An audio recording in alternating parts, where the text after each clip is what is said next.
Ya, belum sih.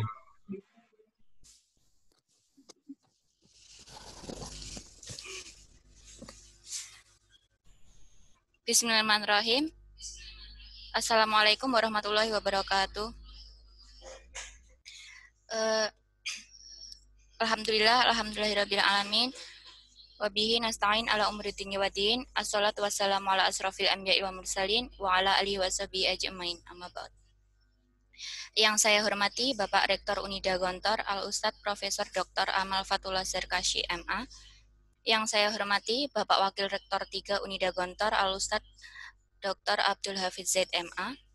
Yang saya hormati Profesor Dr. Saryono MSI selaku narasumber kita hari ini, serta segenap peserta BIMTEK internal Unida Gontor yang saya hormati. Pertama-tama marilah kita panjatkan puji syukur kehadirat Allah Subhanahu wa taala yang telah melimpahkan rahmat, nikmat, hidayah serta inayahnya kepada kita semua sehingga kita dapat melaksanakan BIMTEK reviewer BIMTEK internal pada pagi hari ini dengan keadaan sehat walafiat tanpa kekurangan apapun. Kedua kalinya, sholawat serta salam tetap terlimpahkan kepada junjungan kita Nabi Agung Nabi Besar Muhammad Sallallahu Alaihi Wasallam yang telah membawa umatnya dari zaman jahiliyah menuju zaman Islamnya seperti yang kita rasakan saat ini dan yang kita nantikan syafaatnya esok yaumul kiamah. Amin. Ketiga kalinya, di sini saya sebagai pembawa acara perkenankan untuk membacakan susunan acara pada pagi hari ini. Yang pertama yaitu sambutan sekaligus pembukaan dari Wakil Rektor 3 yaitu Al-Ustadz Dr. Abdul Hafiz Z MA. Selanjutnya sambutan dari Kepala LPPM Unida Gontor Al-Ustadz Dr. Muhammad Fajar Pramono MSI. Selanjutnya masuk materi inti yakni penelitian dan pengabdian masyarakat berbasis output dan outcome yang nanti akan dipandu oleh moderator kita yakni Ustadzah Rila Stianingsih SIKOM MSI. Memasuki materi selanjutnya yaitu pemanfaatan basis data e-jurnal dan sitasi untuk rekam penelitian dan pengabdian masyarakat dengan moderator kita yakni Al-Ustadz Dr. Ihwan Mahmudi MPD. Memasuki acara yang pertama yaitu sambutan sekaligus pembukaan dari Bapak Wakil Rektor 3 yakni Al-Ustadz Dr. Abdul Hafiz Z MA. Kepada beliau kami persilahkan. Alhamdulillahirabbil alamin. Assalatu wassalamu ala Rasulillah wa ala alihi wa sahbihi wa mawala. Yang sangat kami hormati Bapak Profesor Dr. Saryono MSI, reviewer penelitian Direktorat Riset dan Pengabdian Masyarakat dan Badan Riset dan Inovasi Nasional Kemendikbud Dikti. Yang kami hormati Bapak Dr. Fajar Pramono, Ketua LPPM, Asatidz dan Ustadzat. Assalamualaikum warahmatullahi wabarakatuh. Alhamdulillah pada pagi hari ini kita dapat mengadakan acara yang sangat penting ini yang sedianya akan dibuka oleh Bapak Rektor, namun tampaknya beliau tidak bisa hadir pada pagi hari ini. Karena ada acara yang sangat penting sekali di pondok bersama Bapak Kiai dan kebetulan Bapak Wakil Rektor 1 juga menyertai beliau dalam acara internal Pondok Modern Darussalam Gontor ini. Tapi mudah-mudahan ketidakhadiran beliau tidak mengurangi khidmahnya acara ini. Untuk selanjutnya kami ingin mengucapkan terima kasih terlebih dahulu yang sebesar-besarnya kepada terutama Bapak Profesor Dr. Saryono atas perkenan beliau untuk membimbing Unida, membimbing dosen-dosen Unida untuk bisa melakukan pengabdian masyarakat dan bisa melakukan penelitian dengan lebih baik lagi. Dan terutama di sini dalam hal ini adalah kita ingin membentuk karakter reviewer dan kemudian kemampuan reviewer penelitian dan pengabdian masyarakat yang akan dibimbing langsung oleh Profesor Dr. Saryono. Kami ucapkan terima kasih yang sebesar-besarnya, dan juga terima kasih kepada Dr. Fajar Pramono dan tim di LPPM atas inisiasinya untuk mengadakan acara ini. Asatidz dan Ustadzat yang kami hormati, tampaknya Kemendristek-Dikti memberikan kepercayaan yang sangat tinggi sekali kepada UNIDA, terbukti dengan naiknya peringkat UNIDA dari peringkat klaster UNIDA dari binaan menjadi madya. Tentunya ini kepercayaan sekaligus juga tantangan bagi UNIDA, tantangan untuk keluar dari zona nyamannya.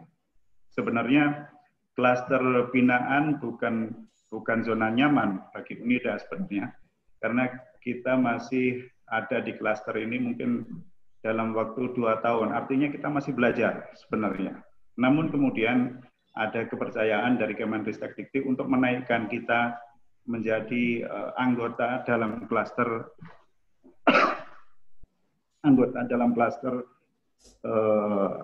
klaster madya. Oleh karenanya kita harus selalu belajar dan kepercayaan ini tentunya harus diterima dan dijalankan dengan sebaik-baiknya, dan oleh karenanya kita mengadakan acara yang sangat penting pada hari ini. Peningkatan klaster ini memaksa UNIDA untuk berlari lebih kencang lagi dengan mengadakan pelatihan-pelatihan bagi dosen dan juga bagi mahasiswa nanti yang akan kami sebutkan dalam sambutan kami selanjutnya.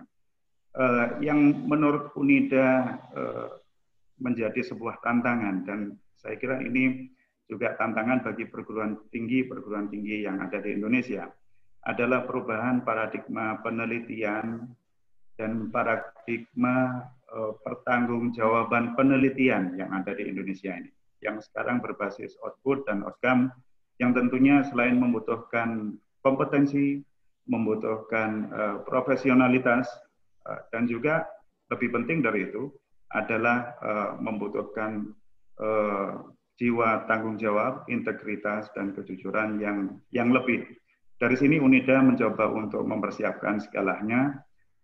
Salah satunya adalah dengan acara BIMTEK ini untuk calon-calon reviewer internal penelitian dan pengabdian masyarakat.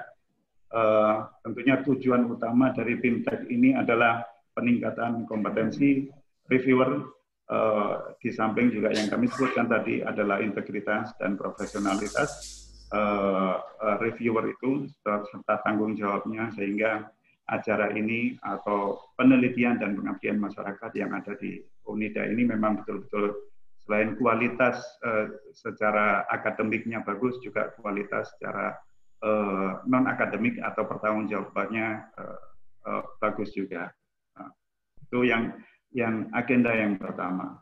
Untuk agenda yang kedua ini juga menurut kami sangat penting sekali, yaitu pelatihan pemanfaatan basis data, jurnal, dan sitasi.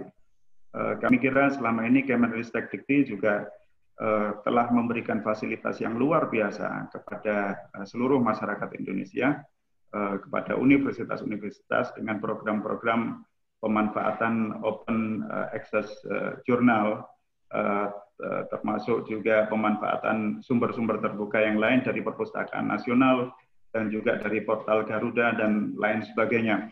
Namun demikian, tampaknya para peneliti yang ada di UNIDA masih belum dapat memanfaatkan fasilitas ini dengan maksimal. Karenanya kami berterima kasih sekali kepada LPPM yang berinisiatif untuk mengadakan bimbingan dan juga cara pemanfaatannya. Mungkin salah satu sebab dari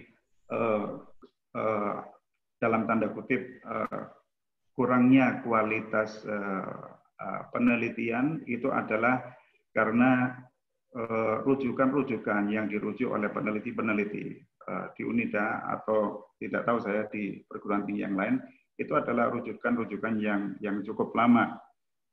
Untuk membuka wawasan kita dan untuk memperluas memperluas atau mengupdate pengetahuan kita, tentunya bimbingan teknis seperti ini sangat diperlukan sekali. Dan juga selain untuk internal reviewer bimbingan ini, kami mengusulkan juga kepada LPPM untuk mengadakannya juga untuk mahasiswa-mahasiswa kita, baik itu di S1, S2 maupun S3, karena mereka memang itu tadi harus selalu mengupdate pengetahuannya dengan membuka jurnal-jurnal yang fresh, yang baru, sehingga apa yang mereka ketahui dan yang mereka tulis itu betul-betul pengembangan dari apa yang sudah tertulis di jurnal-jurnal pada saat ini. Mungkin itu yang bisa kami sampaikan dan harapan kami semuanya.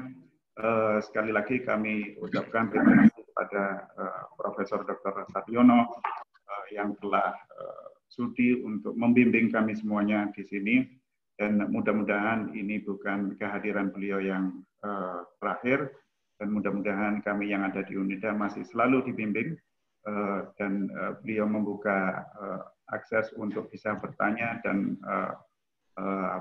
belajar kembali di Kemendikbud. Dan juga terima kasih kepada Ustadz Fajar dan tim yang telah selalu berupaya untuk meningkatkan kualitas dan kuantitas penelitian dan pengabdian masyarakat yang ada di UNIDA. Wafaqakumullah. Wassalamualaikum. Oh, dibuka? Ya, oke. Marilah kita buka acara bimbingan teknis calon reviewer internal penelitian dan pengabdian masyarakat di Universitas Darussalam Gontor ini dengan bacaan Al-Basmalah. Bismillahirrahmanirrahim. Wassalamualaikum warahmatullahi wabarakatuh. Waalaikumsalam warahmatullahi wabarakatuh. Syukran Ustadz Hafid yang sudah memberikan sambutan dan membuka acara pada pagi hari ini. Semoga acara hari ini bisa berjalan dengan lancar sampai selesai. Memasuki acara selanjutnya yaitu sambutan dari Kepala LPPM UNIDA Gontor kepada Al-Ustadz Dr. Muhammad Fajar Pramono MSI, kami persilahkan. Assalamualaikum warahmatullahi wabarakatuh. Waalaikumsalam.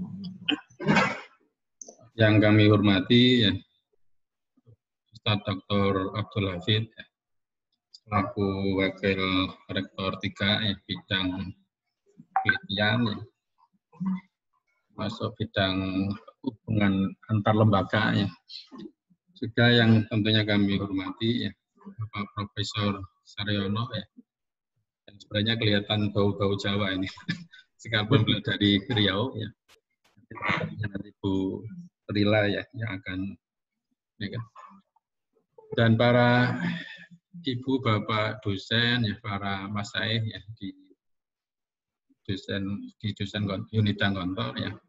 Sekali lagi marilah kita panjatkan puja dan puji syukur kehadirat Allah yang telah melimpahkan karunia iman dan Islam serta kesehatan lahir dan batin kepada kita sekalian, sehingga pada pagi hari ini alhamdulillah kita bisa hadir ya dalam majelis ini, dan kita berharap pertemuan singkat memberikan kebaikan dan keberkahan untuk kita semuanya. Kemudian yang kedua saya ucapkan ahlan wa sahlan ya, selamat datang pada Profesor Saryono ya. Sekalipun masih melalui daring Prof ya. Dan kita berharap nanti bisa hadir langsung ya di UNIDA ya. Semoga meningkatkan ya kehangatan hubungan dan produktivitas kita ya ke depan ya, dan semoga dengan seringnya kita menghadirkan ya, termasuk Prof. Saryono ini akan semakin lebih meningkatkan kualitas baik dari segi penelitian, pengabdian maupun publikasi ya di UNIDA. Kemudian sedikit yang perlu saya sampaikan Prof dalam kesempatan ini, bahwa UNIDA ya sebenarnya perguruan tinggi di Gontor itu secara konstitusional itu tahun 50-an ya, tahun 50-an. Tapi sebagai universitas itu memang baru tahun 2014 ya. 2014. Artinya apa? Memang ketika selama ini kita di bawah naungan bimbingan dari Kopertais ya, itu mulai tahun kurang lebih sekitar 6 tahun yang lalu ya kita mulai terintegrasi dengan Kemenristek Dikti ya, sehingga memang kita secara aktif ya masuk di Simlipakmas itu baru tahun 2016-an ya, tentunya dengan segala konvensinya. Maka yang perlu kita sampaikan, Prof, ya alhamdulillah dengan berkat kerjasama dari berbagai pihak, ya, kita tadi seperti yang disampaikan oleh Bapak Warek bahwa kita juga diamanai ya, dari klaster binaan menjadi klaster media. Ya. Tentunya konvensinya adalah juga dituntut dengan berbagai konvensi-konvensinya, termasuk misalnya peningkatan SDM, peningkatan pengelolaan, penelitian, pengabdian, maupun publikasi, dan sebagainya. Termasuk salah satu yang menjadi program kita itu adalah, yaitu adanya reviewer internal. Ya. Kalau reviewer internasional, reviewer nasional itu baru 2, Pak. Ya. Kalau yang dari di bawah naungan Kemenristek Dikti itu baru saya ya, yang mengikuti sekitar 5 hari ya, di Surabaya, 3 atau 5 hari. Sedangkan dari Diktis itu Dr. Muhammad Muslih ya, itu yang menjadi. Hanya karena waktu itu kita klasternya binaan masih belum bisa dimanfaatkan, ya. Walau untuk tahun ini apakah bisa dioptimalkan. Tetapi memang dalam rangka kepentingan pengelolaan penelitian yang secara profesional terukur sehingga lebih objektif ya, maka kita memandang perlu adanya review internal itu di situ. Setidaknya ada 4 yang ingin kita capai dari program yang insya Allah 3 hari, Prof. Ya. Ini hari yang pertama, nanti kedua dan ketiga. Yang pertama adalah meningkatkan pemahaman tentang paradigma baru, program penelitian dan pengabdian kepada masyarakat, berbasis output dan outcome, serta pemanfaatan basis data e-jurnal dan citasi. Yang kedua adalah memperdalam pemahaman tentang panduan penelitian dan pengabdian kepada masyarakat di internal UNIDA yang insya Allah pekan kemarin sudah kita sosialisasikan pada segenap dosen ya, Ibu Bapak dosen di UNIDA ya. Kemudian yang ketiga adalah meningkatkan pemahaman tentang standarisasi penilaian usulan proposal, standarisasi audit keuangan, dan alokasi anggaran serta urgensi kontrak penelitian dan pengabdian pada masyarakat hibah internal UNIDA. Yang keempat adalah menghasilkan reviewer internal yang kompeten, jujur dan profesional dalam menilai kelayakan proposal serta luaran penelitian pengabdian kepada masyarakat. Mungkin yang sedikit saya tambahkan, Prof. Untuk UNIDA ini setelah tahun 2014 yang sebelumnya itu hanya Fakultas Studi Agama yang antara lain adalah Usuluddin, Tarbiyah sama Syariah ya. Mulai tahun 2014 itu mulai ditambah Saintek. Di situ ada program agroteknologi, ada IT, ada teknologi industri pertanian. Kemudian ada ekonomi manajemen bisnis ya. Ya, itu ada prodi ekonomi Islam sama manajemen ya. Kemudian ada prodi humaniora, itu ada hubungan internasional sama prodi ilmu komunikasi. Kemudian yang keempat itu ada Fakultas Kesehatan, Prof. Ya. Fakultas Kesehatan itu ada program studi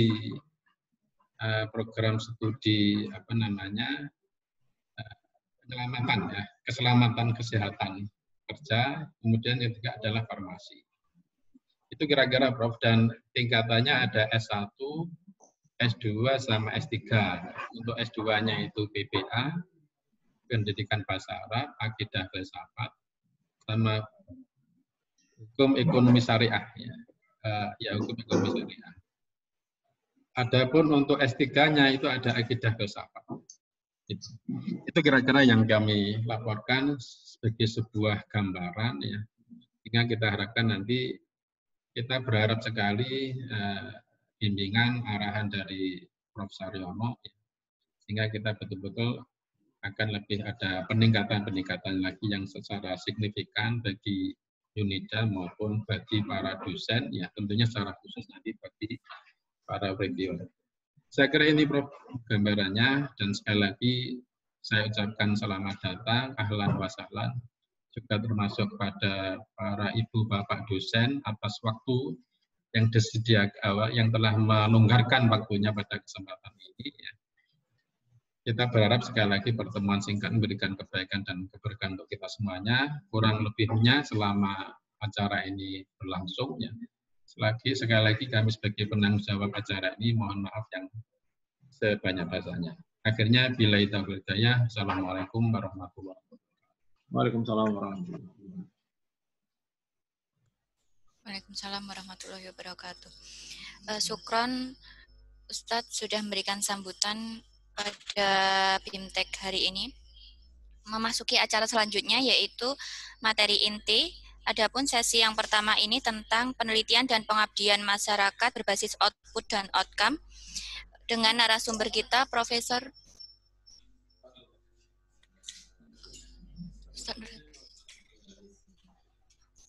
sebelum memasuki acara inti atau materi, dilanjutkan doa yang akan dipimpin oleh Ustadz Ghazali. Kepada Ustadz Ghazali kami persilahkan untuk memimpin doa.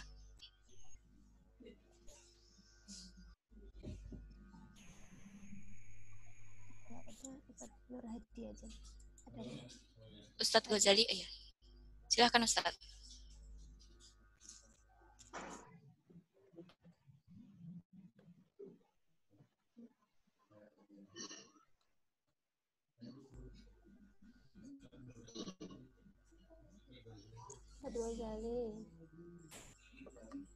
Ustadz Ghazali, silahkan. Di unmute Ustadz.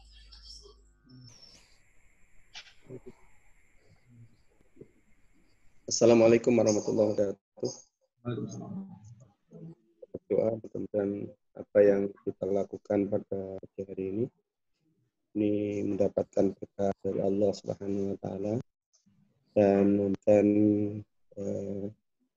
banyak kebaikan juga kepada para dosen-dosen, terutama para peneliti muda yang pada kesempatan ini bisa hadir menghadiri pada bimbingan teknis internal penelitian dan pengabdian internal dan gambar. Allahumma sholli wa barik Muhammad wa ali Muhammad wa sallim marratan ta'ala Muhammadina wa rajul rabbil alamin.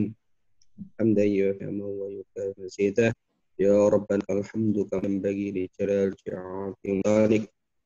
ربنا افتح بيننا وبين قومنا بالحق وأنت خير الفاتحين ربنا واجعلنا لمن كنت أمة مسلمة وأرنا مسكنا وعلينا إنك تواب رحيم اللهم إنا في آن رزقا بيان وعلى المتقبل اللهم سلام في الدين عافية بالذات وزيادة في العلم وبركة بالرزق وتوبة قبل ورحمة عند الموت اللهم هون علينا في شكر الموت إنك على كل شيء ربنا إنا في الدنيا حسنة وفي الآخرة حسنة وقنا النار ربنا تقبل منا إنك أنت السميع العليم وتب علينا إنك أنت التواب الرحيم ربنا إنا في الدنيا وفي الآخرة حسنة وقنا النار والحمد لله رب العالمين السلام عليكم ورحمة الله وبركاته. Assalamualaikum warahmatullahi wabarakatuh. Memasuki acara selanjutnya yaitu materi inti. Adapun sesi yang pertama tentang penelitian dan pengabdian masyarakat berbasis output dan outcome dengan narasumber kita Profesor Dr. Saryono MSI dengan moderator Ustadzah Rila Stianing CSI Kom MIKom. Kepada Ustadzah Rila, kami berikan waktu sepenuhnya untuk memandu acara sampai selesai pada sesi pertama. Silahkan. Baik, terima kasih atas waktu yang diberikan. Assalamualaikum warahmatullahi wabarakatuh. Mohon izin yang kami hormati Wakil Rektor Ustadz Dr. Hafizat, yang kami hormati pula Kepala LPPM Universitas Darussalam Gontor, Dr. Muhammad Fajar Pramono, dan segenap peserta penelitian dan pengabdian masyarakat berbasis output dan outcome. Prof. Saryono, selamat pagi Prof. Assalamualaikum.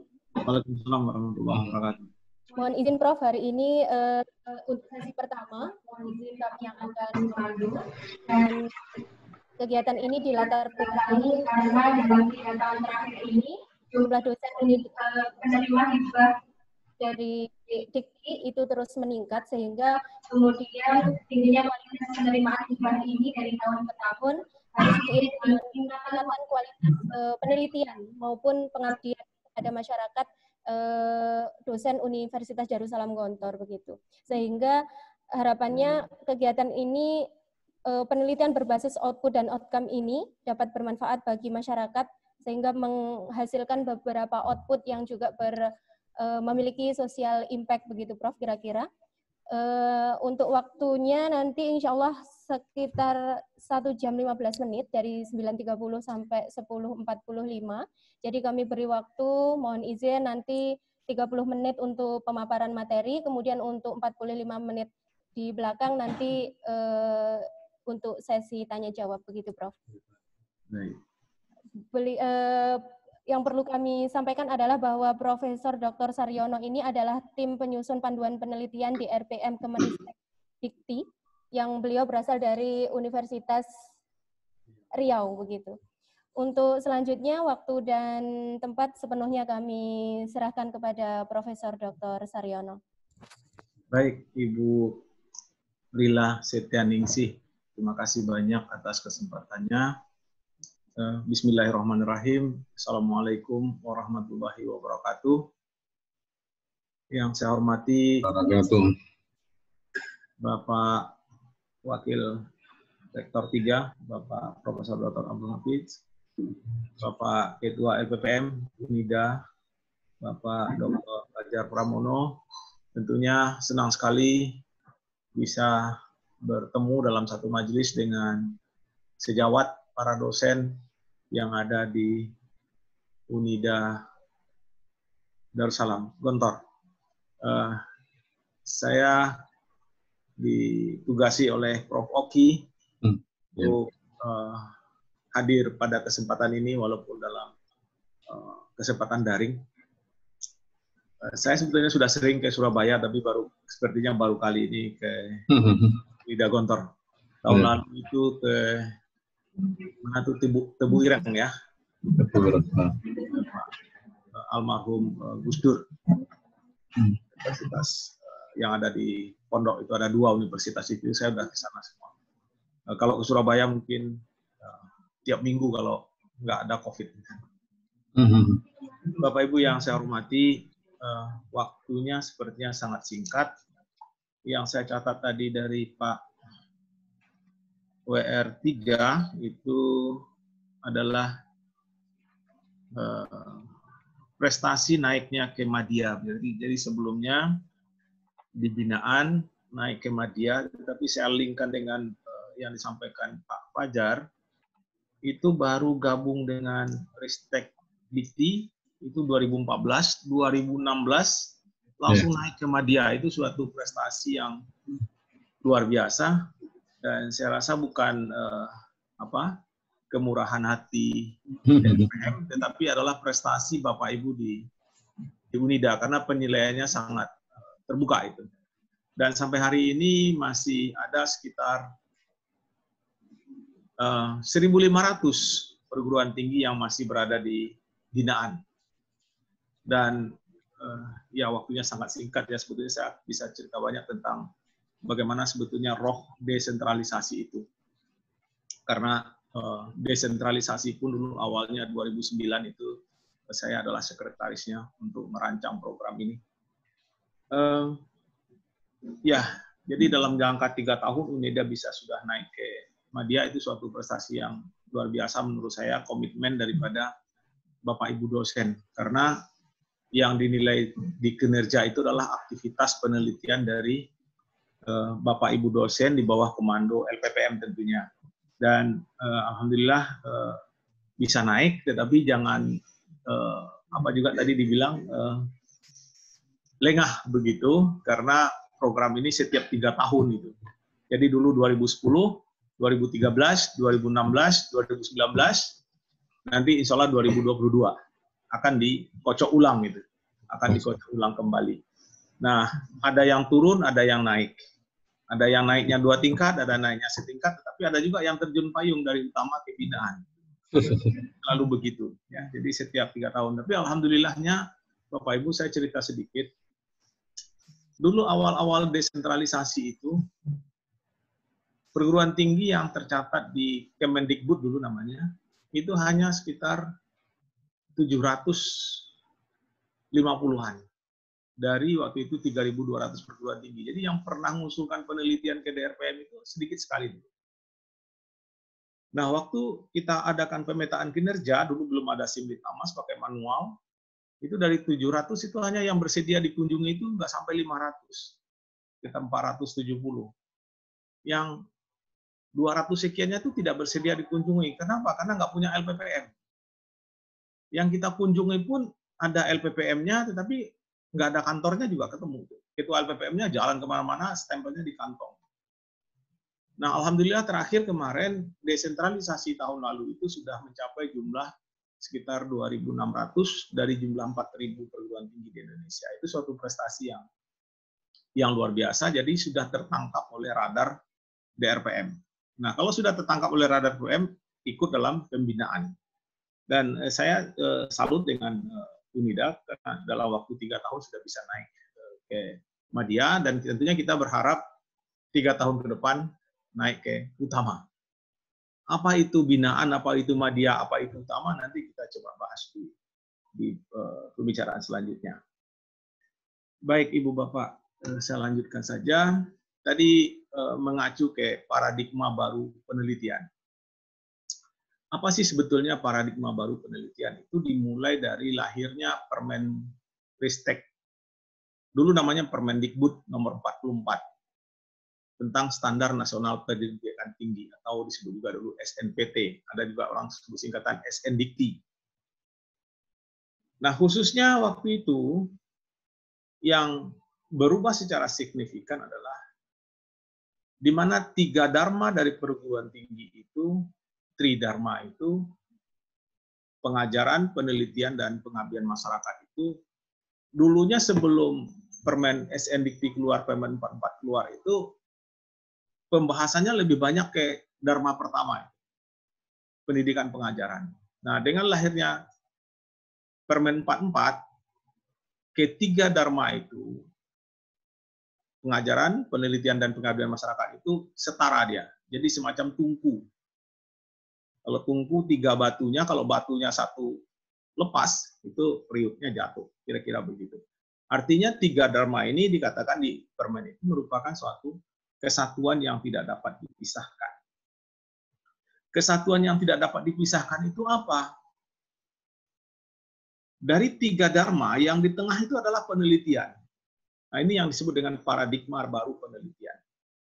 Yang di tengah penelitian itu adalah bahasanya penelitian itu seyogianya berdampak kepada pengajaran, disebut dengan dampak akademis. Dan juga berdampak ke dharma ketiga, pengabdian masyarakat, disebut dengan dampak sosial ekonomi. Itu kata kuncinya. Jadi bagaimana kita melakukan penelitian di dalam benak kita, pemikiran kita, untuk siapa penelitian ini? Apa dampaknya kepada pengajaran dan apa dampaknya kepada sosial ekonomi? Jadi tidak ada yang berubah dengan penelitian. Dari zaman dosen saya dulu ya melakukan penelitian untuk naik pangkat. Tetapi penelitiannya bersifat lebih banyak kajian untuk mendapatkan kum, katakan begitu ekstrimnya ya. bagaimana kita mengumpulkan laporan penelitian, kalau dulu tahun 90-an ke bawah itu, atau mungkin 9 sampai 2000 ke bawah ya, kalau orang naik pangkat itu diminta laporan penelitian, tidak diminta jurnal. Artinya apa? Dilakukan penelitian, buat laporan, sah untuk jadi guru besar. Nah, tahun 90-an mulai almarhum Yayah Koswara selaku Direktur DP2M dulu bercita-cita mengatakan bahwa bagaimana nanti laporan penelitian itu hukumnya dikurangi menjadi 3, publikasi dijadikan 10.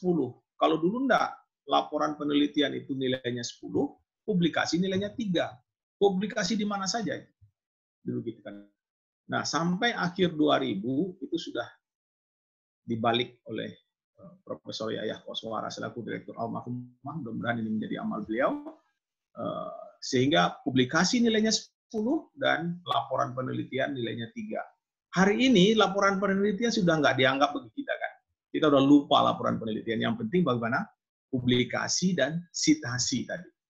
Sehingga ngigaunya dosen Indonesia sekarang sudah Scopus, H-index dan seterusnya. Jadi itu paradigma baru penelitian. Sampai tahun ini atau sampai hari ini, untuk publikasi, Indonesia itu sudah nomor 1 di ASEAN. Itu capaian yang luar biasa 5 tahun terakhir. Yang dulunya, publikasi Indonesia itu sama lurus dengan sumbu X. Jangan bicara Malaysia, Singapura, itu jauh sekali di atas. Dan sekarang kita sudah bisa mencapai nomor 1 di ASEAN. Dan memang sudah seyogianya begitu, karena jumlah kita banyak, perguruan tinggi kita banyak, doktor kita lebih banyak.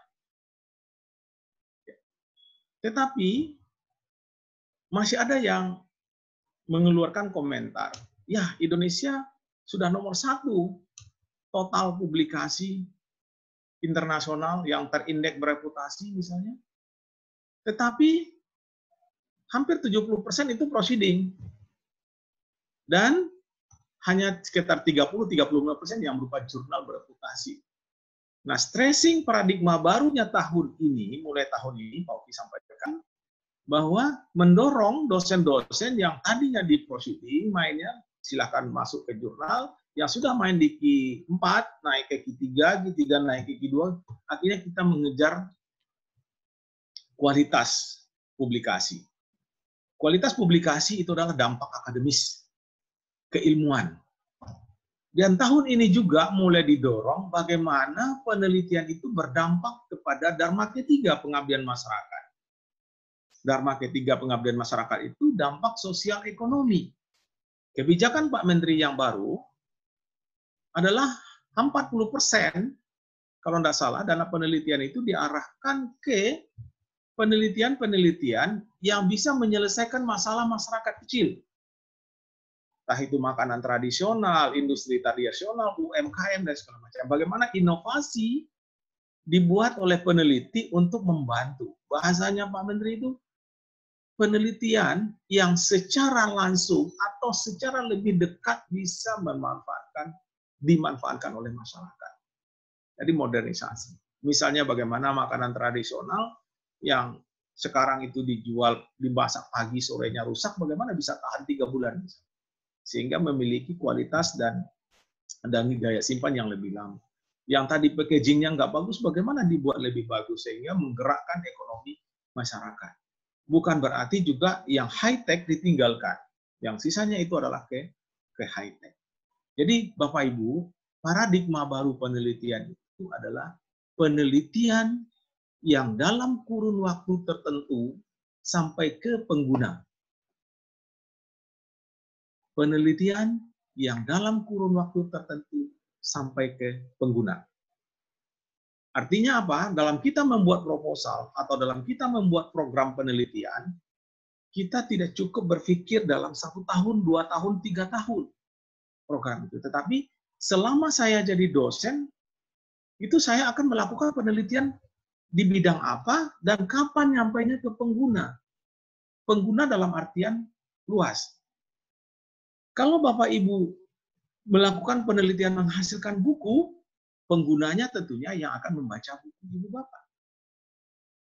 Kalau Bapak Ibu menghasilkan suatu teorema, tentunya siapa yang pengguna teorema ini? Lebih dari itu lagi, kalau Bapak Ibu menemukan invensi, temuan sesuatu yang bisa berinovasi, yang dimanfaatkan oleh masyarakat dan mensejahterakan masyarakat, itu yang sangat diharapkan. Artinya penelitian yang menyentuh langsung ke masyarakat. Yang dalam bahasa SNDT tadi, Standar Nasional Pendidikan Tinggi, itu penelitian yang berdampak kepada pengabdian masyarakat. Dan sekarang juga, mulai tahun ini juga didorong itu program-program pengabdian masyarakat berbasis hasil riset. Dan kedepannya akan seperti itu.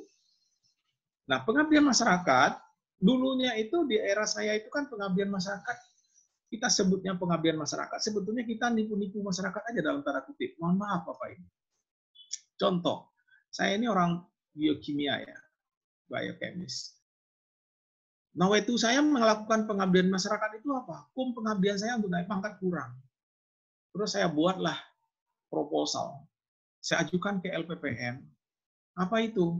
Proposal mengajarkan teknologi, kalau zaman saya dulu membuat nata de coco bagi masyarakat. Kita cari bukunya di toko buku, bagaimana cara buat nata de coco. Terus kita buat dalam bentuk proposal. Setelah dana disetujui, kita pergi ke desa, dengan nawetu, di mulut kita pengabdian masyarakat, di hati kita cari kum. Kita pergi ke desa, bawa mahasiswa, kumpulkan orang di balai desa, mahasiswa kita perintahkan ambil foto, ambil absen. Setelah foto dapat, absen dapat, hati lego. Kita basa-basi sedikit ngomong dengan masyarakat, gini loh membuat nata de coco. Ngerti nggak ngerti ya masa bodoh. Bisa nggak bisa berjalan atau tidak berjalan nanti silakan. Biarin saja. Setelah itu kita pulang. Kita pulang buat laporan kita jadikan kum, kita naik pangkat. Seperti apa perubahan daripada tenan di masyarakat tidak pernah lagi kita lihat. Itu sekarang yang ingin dirubah. Salah satu paradigma baru penelitian itu adalah bagaimana penelitian itu menghasilkan suatu temuan yang bermanfaat bagi masyarakat, kita berikan ke masyarakat melalui dana pengabdian masyarakat, kita bina sampai berhasil. Itu paradigmanya, Bapak Ibu. Mudah-mudahan Bapak bisa membayangkan zaman saya dulu dengan program yang dibuat oleh pemerintah sekarang. Sehingga, kalau ini bisa berjalan di seluruh Indonesia, Ibu Bapak, peningkatan ekonomi masyarakat, roda-roda kecil ini akan berputar, sehingga akan terjadi akselerasi ekonomi Indonesia yang pada akhirnya nanti kesejahteraan. Dan itu yang dikatakan ditarget di 2045 itu. Yang sudah dirumuskan oleh Komite Inovasi Nasional. 2045 diharapkan kita menjadi negara ekonomi yang berbasis invensi untuk suatu inovasi dari ekonomi berbasis sumber daya alam. Targetnya ke sana. Jadi paradigma baru penelitian adalah penelitian yang berdampak secara akademis, saya ulang lagi, atau saya ulang dan menurut urut ini, penelitian yang berorientasi kepada invensi, temuan, dan untuk inovasi. Invensi, ya namanya penelitian harus ada invensi, ya menemukan, karena penelitian adalah sesuatu aktivitas yang menambah khasanah pengetahuan. Pasti dia menambah khasanah pengetahuan, temuan. Temuan itu diharapkan menjadi suatu inovasi. Inovasi itu bermanfaat bagi stakeholders yang dalam TOR-nya itu disebut dengan outcome. Ya. Sehingga penelitian itu diharapkan berdampak secara akademis. Ya, paling sederhana kita sebutkan memperkaya bahan ajar, menjadi buku dan segala macam, dan berdampak secara sosial ekonomi. Tadi program pengabdian masyarakat yang bisa secara langsung dimanfaatkan oleh masyarakat secara luas. Sehingga diharapkan pada akhirnya penelitian itu yang dalam kurun waktu tertentu sampai ke pengguna. Apa maknanya dalam kurun waktu tertentu sampai ke pengguna? Salah satu paradigma baru lagi, kita tidak diharapkan lagi penelitian itu yang sporadis. Hari ini meneliti kacang. Tadi ada jurusan apa di sini? Agroteknologi ya. Besok pindah lagi ke jagung. Besok pindah lagi ke delay. Bukan begitu.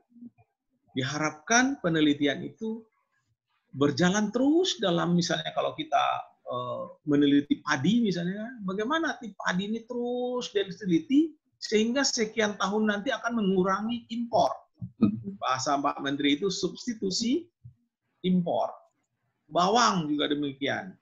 Hampir semua komoditi. Kalau kita bicara pangan, 80% yang kita makan itu sudah impor. Bagaimana ini kita kurangi ini? Dengan membuat suatu rangkaian program penelitian. Itulah sebabnya di panduan penelitian mulai edisi 9, semua skema itu wajib mencantumkan roadmap, peta jalan penelitian. Nah, karena waktunya sangat singkat, kita belum bicara peta jalan. Dan ini masih rancu, tidak hanya di perguruan tinggi besar pun masih rancu pemahaman tentang roadmap. Roadmap penelitian artinya dalam kurun waktu tertentu perjalanan riset ini sampai tuntas penelitian itu. Dalam waktu tertentu, itu yang disebut sampai ke pengguna. Tahapan-tahapannya jelas.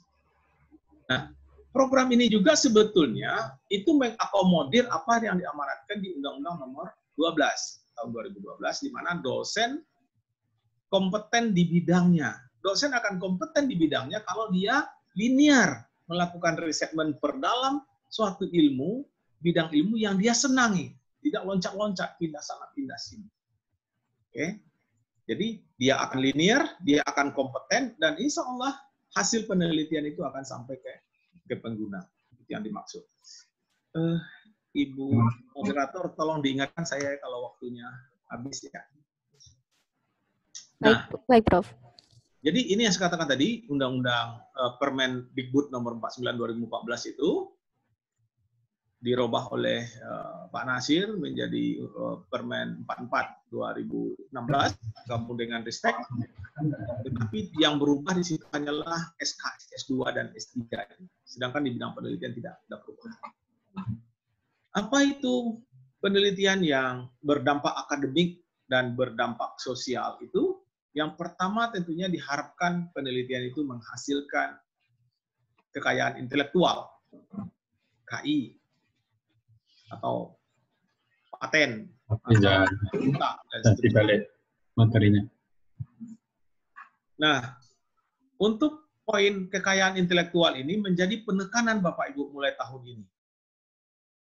Kenapa menjadi penekanan? Karena poin 2 itu kita rasanya sudah nomor 1 di ASEAN, sudah tinggal menaikkan kualitas. Karena ngigaunya dosen Indonesia sekarang sudah publikasi, sudah jurnal, citasi sudah nomor 2. Tetapi KI itu masih problem.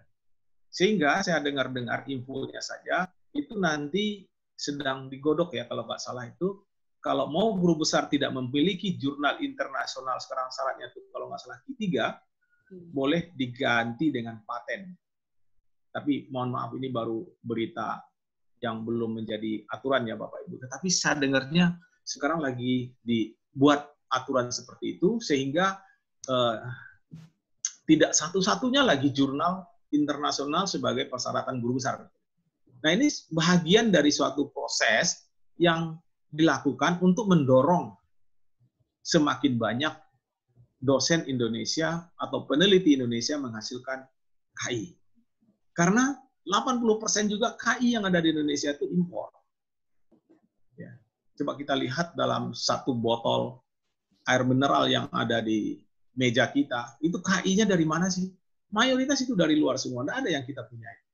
Bahkan tempe sekalipun dari 17 paten tempe, itu kalau nggak salah entah 2 cuma di Indonesia, itu pun paten sederhana. Lebihnya itu ada di Jepang, ada Jerman. Padahal tempe adalah kekayaan kita. Karena memang belum terbiasa, belum sosialisasi dengan baik. Jadi mulai tahun ini tuh KI menjadi suatu penekanan. Diharapkan juga penelitian itu menghasilkan suatu model yang untuk penelitian-penelitian sosial, prototipe untuk penelitian-penelitian dalam kebendaan, ya, teknologi tepat guna, dan seterusnya. Juga diharapkan penelitian itu menghasilkan bahan ajar atau buku ajar. Yang lebih diharapkan lagi penekanan tahun ini, penelitian itu bisa dimanfaatkan oleh masyarakat melalui program pemberdayaan dan pengabdian masyarakat. Juga didorong juga sekarang terjadinya konsorsium penelitian antar lembaga, peneliti, perguruan tinggi maupun dengan lembaga lain. Apa cerminannya Bapak Ibu? Di edisi 12 panduan itu dipersyaratkan hanya lagi ketuanya saja dari UNIDA. Anggotanya boleh dari luar UNIDA.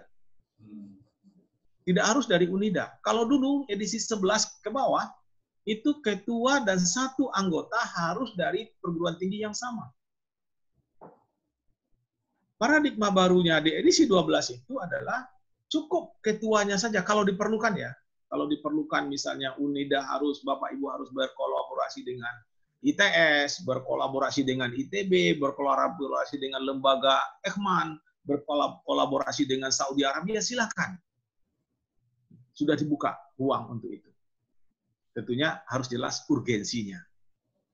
Jadi, dan tahun ini pun ada program konsorsium, yaitu penunjukan dari DRPM untuk suatu penelitian yang dilakukan oleh 2-3 perguruan tinggi bersamaan yang melakukan riset sejenis.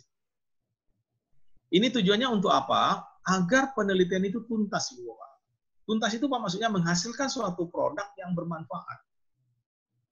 Saya selalu contohkan, kalau ada satu perguruan tinggi meneliti kaki gajah, perguruan tinggi yang lain meneliti belalai gajah, perguruan tinggi satunya meneliti badan gajah, kalau 3 perguruan tinggi ini digabung menjadi gajah beneran.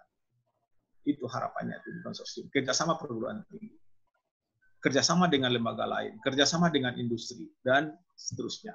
Artinya sudah dibuka di panduan Simlitamas itu, panduan penelitian itu, tidak harus ada anggota di internal. Cukup satu ketua, kalau diperlukan. Tetapi kalau memang cukup di dalam internal, ya silakan. Penelitinya dari UNIDA, anggotanya dari UNIDA, anggota satu lagi UNIDA, silakan. Tidak ada masalah. Tetapi kalau konsorsium akan mendapat nilai plus juga, dan tentunya menghasilkan suatu produk yang bermanfaat. Yang pada akhirnya diharapkan penelitian itu menjadi income generating unit. Tidak hanya bagi penelitinya, tetapi juga bagi institusinya, dan pada akhirnya menjadi income generating unit bagi bangsa dan negaranya. Kalau KI-nya itu diproduksi oleh suatu industri, tentunya akan mendapat manfaat semuanya. Yang pada akhirnya akan meningkatkan kesejahteraan masyarakat melalui pengembangan iptek sosbud. Nah, Bapak Ibu mungkin mengerutkan kening, kalau begini mah berat penelitian, janganlah mengusulkan. Ada kata-kata mutiara di bawah Bapaknya itu. Jadi tidak harus dalam satu penelitian itu menghasilkan semua item itu. Bergantung skemanya. Nah, di panduan edisi 12 itu ada 12 skema. Masing-masing skema memiliki karakteristik yang berbeda. Nah, kalau ingin mengusulkan, ya harus dipahami karakteristik masing-masing skema yang akan dituju supaya tidak salah begitu. Kenapa saya katakan demikian, Bapak Ibu? Tahun lalu dan tahun sebelumnya di era penelitian berbasis output, di era paradigma baru penelitian, problem yang paling menonjol saat kita mereview adalah, saya ambil yang terdekat aja tahun lalu 40% proposal itu gugur di level administrasi. Artinya apa? Itu belum sempat dibaca, itu proposal itu sudah gugur duluan. Dan tersisih duluan 40% dari total usulan. Kenapa ini terjadi? Tidak memahami skema dengan baik. Tidak memahami skema dengan baik. Oke, nanti kita lihat apa sebetulnya yang diminta oleh skema.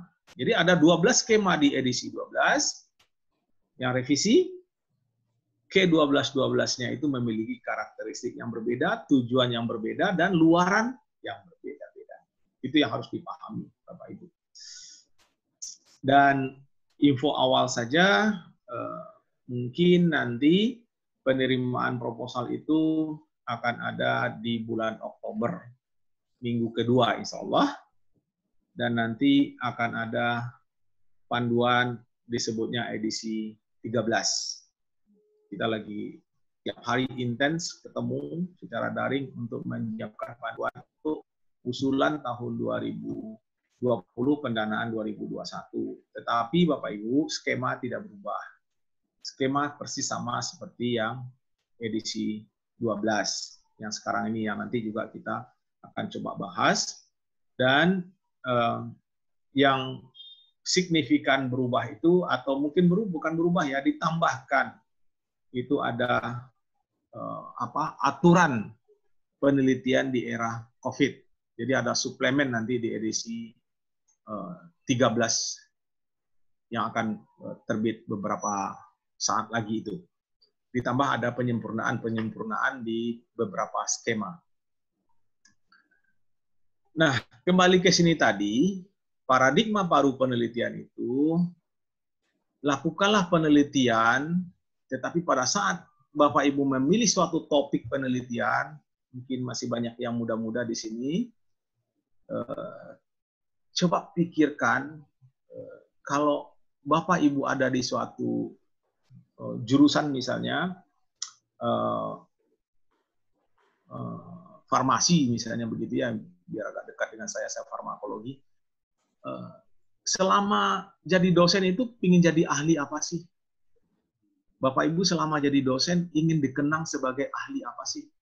Itu dulu.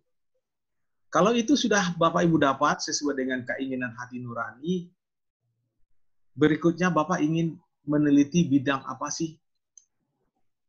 Topik apa sih yang ingin diteliti, yang ingin Bapak Ibu dalami selama jadi dosen? Nah, setelah itu baru dibuat program risetnya. Program risetnya. Tahun pertama, tahun kedua, sampai kita pensiun. Nah, bagi kita pribadi dosen, Ibu Bapak, kalau Ibu Bapak membuat tabel ini, Ibu Bapak bisa menulis sekarang bagi adik-adik yang masih muda ya, bisa menulis dari sekarang itu umur berapa mau profesor. Itu disebut dengan cita-cita, impian, roadmap. Jadi roadmap penelitian itu akan bisa diturunkan menjadi roadmap pribadi karir kita. Karena apa? Karena kalau Bapak Ibu sudah bisa ngeset penelitian, itu, Bapak Ibu bisa menghitung berapa publikasi per tahun, kapan mau terbit buku, sehingga kalau pengajaran kan nggak ada masalah. Pengajaran bisa didapat banyak dari pengajar. Kalau pengajaran pulang, Ibu Bapak sudah bisa menulis buku, sehingga bisa membuat tabel ya, jadwal. Ya, insya Allah saya umur sekian akan guru besar dengan prediksi sekian tahun saya sekian publikasi dan sekian tahun saya akan menghasilkan buku, hukumnya sekian. Nah, kalau itu sudah dibuat Bapak Ibu, itu harus diingat-ingat terus supaya tidak lupa. Cara mengingatnya apa? Paling gampang kalau kita orang Muslim. Mengingatnya 5 kali dalam sehari semalam, paling tidak itu. Dalam bentuk doa. Dan insya Allah akan dikabulkan, dimudahkan jalannya oleh Allah.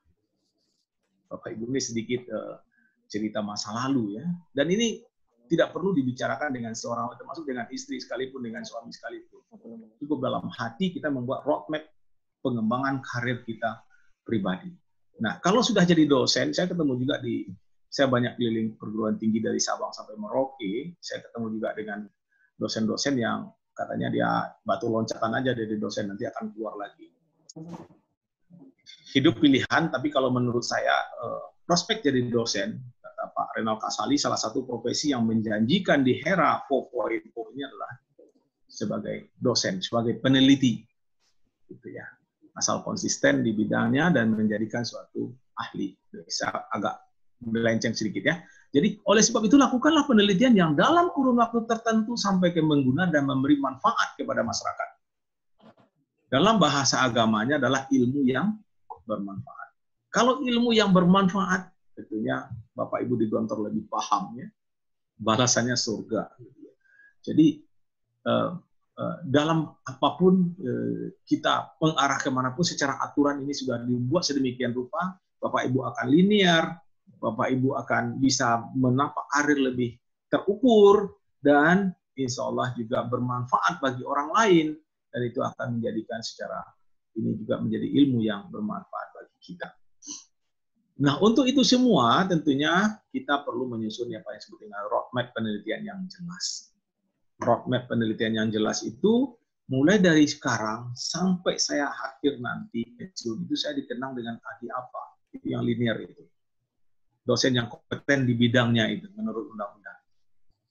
Setelah kita buat roadmap, konsistenlah melakukannya. Setapak demi setapak, selangkah demi selangkah, terus saja kita. Sehingga Bapak Ibu menjadi ahlinya di bidang. Kalau Bapak Ibu sudah menjadi ahlinya di bidang itu, Pak Rektor saking banyaknya dosen, dia bisa lupa nama dosen. Tapi dia nggak akan lupa kompetensi Bapak Ibu. Jadi kalau orang ada bertanya, itu ahli farmasi di bidang obat X di sini malaria siapa ya, atau COVID. Yang ahli virus di sini siapa ya? Ada itu dosen kami di farmasi. Wajahnya terbayang tapi namanya lupa. Bisa. Jadi kira-kira begitu ilustrasinya, sehingga Bapak Ibu dikenang sebagai ahli sesuatu. Nah, setelah kita membuat suatu roadmap yang jelas, ya, tinggal kita pikir pendanaannya dari mana. Nah, sekarang pun pendanaan sangat banyak, Ibu Bapak. Yang jelas untuk kita dosen, karena UNIDA sudah gabung dengan Kemendikbud, Kopertis ya, dulu Kopertais. Kalau Kopertis nggak bisa dia dosen di bawah Kemenak, nggak bisa masuk ke Simdiktamas. Itu banyak juga yang nanya ke saya itu. Kenapa kami nggak boleh ke Simdiktamas? Karena ini dana BOPTN, dana PTM untuk Kemenak sudah diserahkan ke Kemenak. Gitu, ya. Nah, sekarang sudah gabung ke Kemendikbud, paling tidak dana penelitian kita ada di DRPM yang sudah pasti itu dana dari BOPTN. Juga ada dana dari kementerian lain, Kemenkes ada dana, Kementan ada dana, LPDP ada dana, banyak bagi dana yang bisa diraih. Tergantung bagaimana Ibu Bapak bisa membuat proposal yang baik sesuai dengan yang diminta pemberi dana. Oh ya, jadi tadi saya katakan pada hari ini kita akan bicara tentang bagaimana membuat proposal sesuai kriteria DRPM. Jadi bedanya dengan tesis, disertasi, dan skripsi, kalau kita proposal meminta dana penelitian atau ingin mendapatkan pendanaan mengikuti apa yang diberi oleh apa persyaratan yang dibuat oleh pemberi dana. DRPM punya aturan berbeda, LPDP punya aturan berbeda, Kemenkes punya aturan berbeda, Asahi Glass punya aturan berbeda, Toyota Foundation punya aturan berbeda, Australia punya aturan berbeda. Jadi, yang pertama harus kita lakukan adalah memahami aturan main yang diminta oleh pemberi dana. Nah, sekali lagi, banyak sekali proposal itu gugur, seperti ke DRPM saya katakan tadi, yang membuat proposal itu melakukan tidak sesuai dengan apa yang diminta pemberi dana. Sehingga, waktu saat penilaiannya jadi rendah. Itu saja. Ya. Jadi pisahkan kita membuat suatu program riset 10-15 tahun atau 20 tahun sekalipun. Setelah itu kita berusaha mendapatkan pendanaan dari berbagai sumber. Sehingga program penelitian kita itu bisa berjalan dengan baik, dengan lancar. Kalau penelitian kita berjalan dengan lancar, tentunya output maupun outcome-nya juga lancar. Di mana output dan outcome ini nanti akan bermanfaat secara pribadi kita untuk karir kita, naik pangkat kita, tetapi juga akan bermanfaat bagi institusi kita, penilaian kinerja dan segala macam. Oke, saya lanjutkan. Kita masuk ke proposal DRPM. Di beda. LPDP punya aturan lain, Kemenkes punya aturan lain. Kita lihat sekarang apa sih yang berlaku di DRPM, pendanaan DRPM. Secara umum, anatomi proposal DRPM itu seperti ini, Ibu Bapak. Identitas proposal itu ditulis secara langsung ke sistem.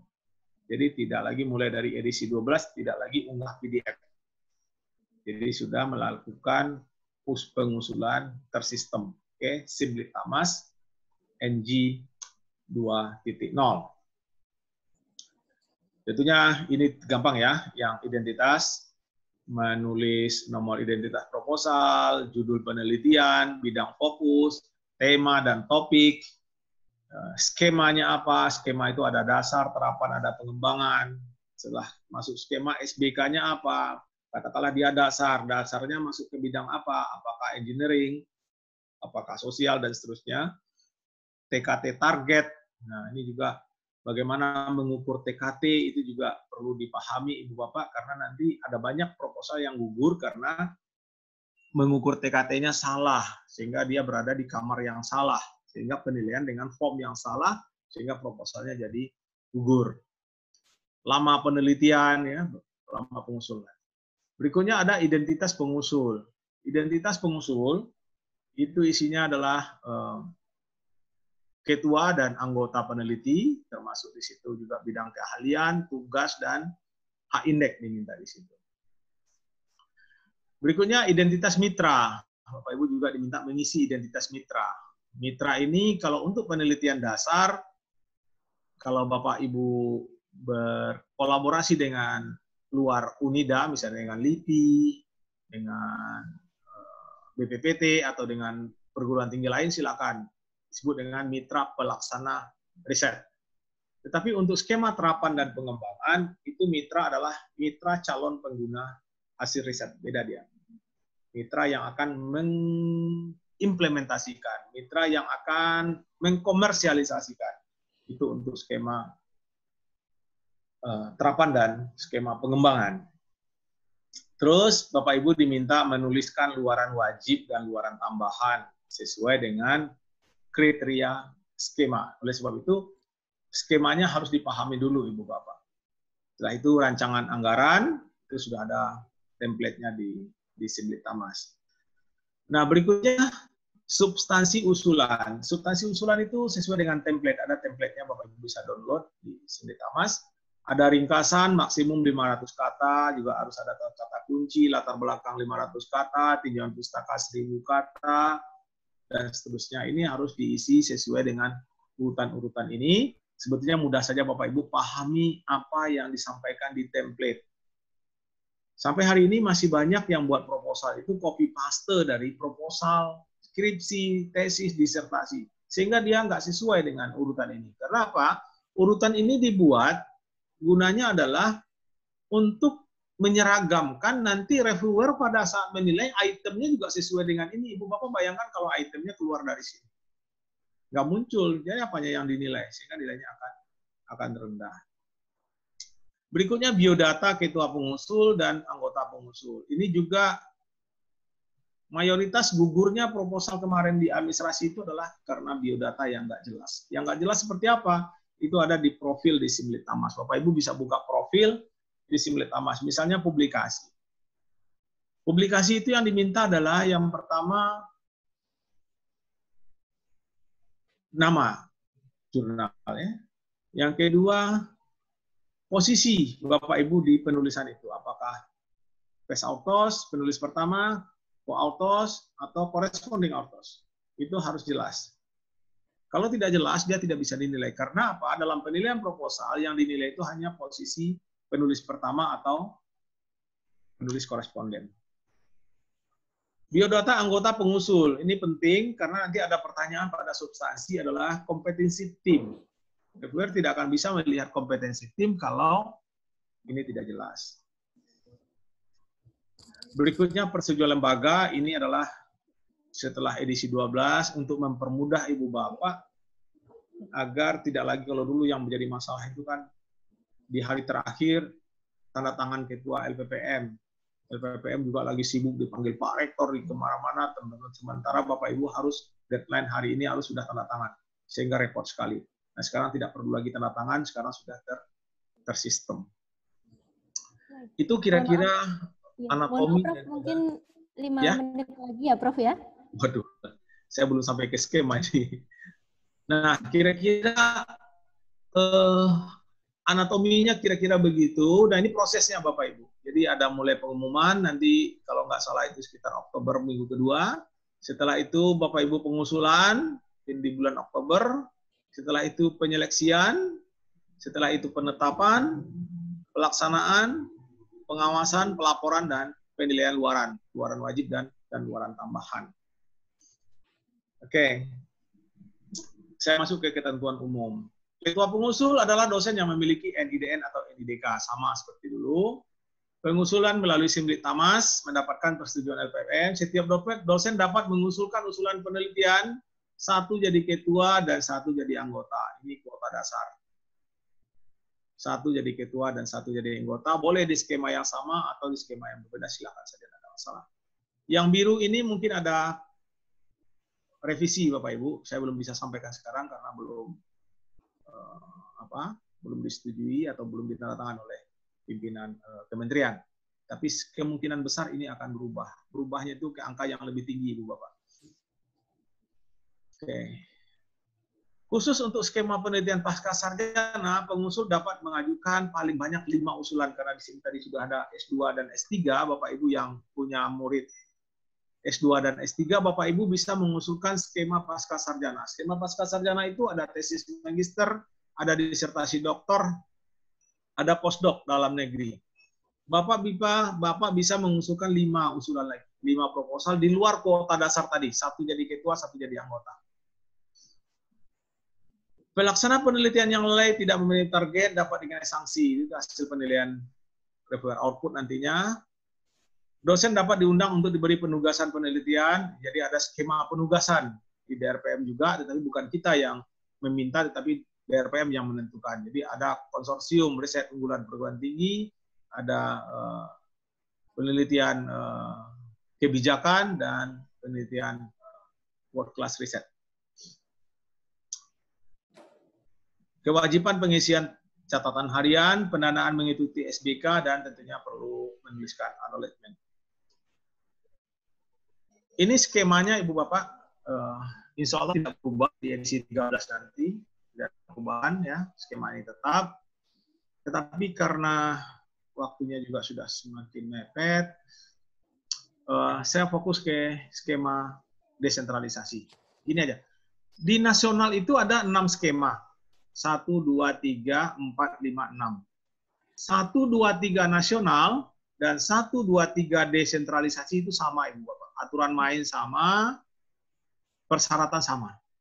Kalau nasional namanya penelitian dasar, kalau desentralisasi namanya penelitian dasar unggulan perguruan tinggi.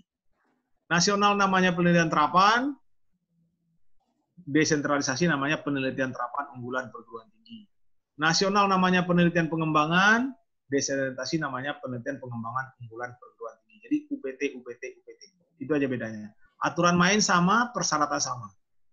Yang membedakannya adalah, ini Bapak Ibu yang jadi reviewer nantinya, ini penting.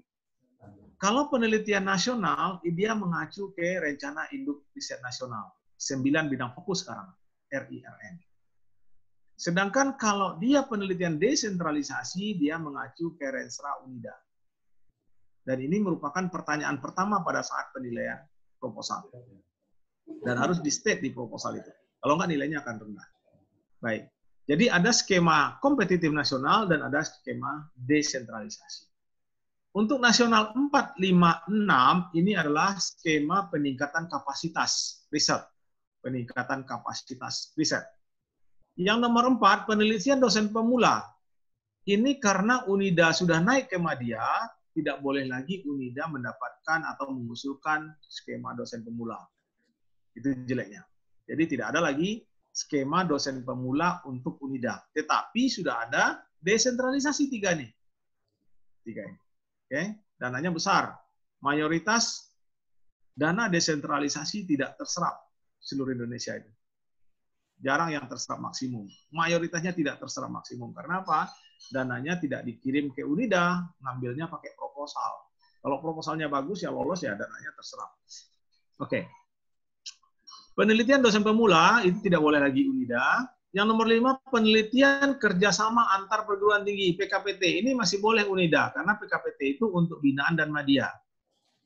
PKPT, penelitian kerjasama antar perguruan tinggi itu seperti magang, Ibu Bapak. Magang itu misalnya dosen Unida ingin melakukan magang ke apa yang dekat, ITS atau UNAIR atau kemana sajalah di dalam negeri ya, boleh. Nah ini juga aturannya mungkin akan berubah. Nanti PKPT ini harus TPM-nya itu harus perguruan tinggi yang sudah memiliki program S3 dengan klaster minimum utama. Jadi hanya di klaster utama dan mandiri saja untuk TPM-nya. TPP-nya dosen junior, maksimum lektor yang ada di madya dan binaan.